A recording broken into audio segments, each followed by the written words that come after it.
This is for part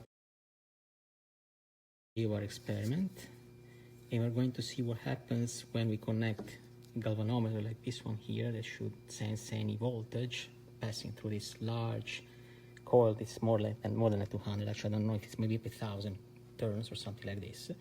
And we're going to observe what happens when we are placing a magnet near to that. So now I'm going to do it quickly towards the center. Observe the direction in which the needle deflects, if any. Now I leave it there.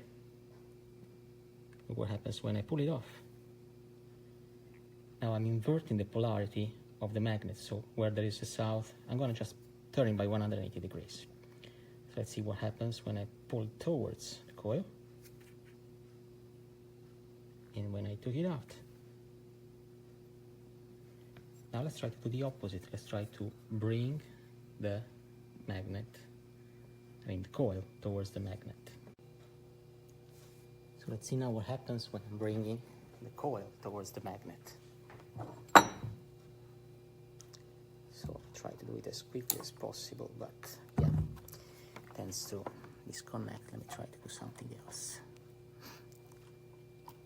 So let's do the same thing, but let's connect it in probably in a better spot. Let's try now. Okay, so you see now this, I had the magnet right here. I'm bringing the coil towards the magnet, and the magnet is steady.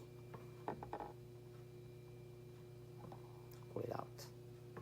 Towards the magnet, away from the magnet. Towards, away. Okay. So now I'm trying to do something else. I'm gonna place this guy on the axis of the coil, so it's gonna be aligned with the axis of the coil, as you can see right now. And now I'm gonna turn it by 90 degrees to see what happens. And then turn it back.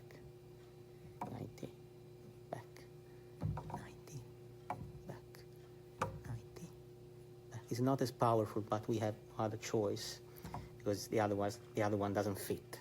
That's the point. Back to the axis, parallel to the plane. To the axis, parallel to the plane.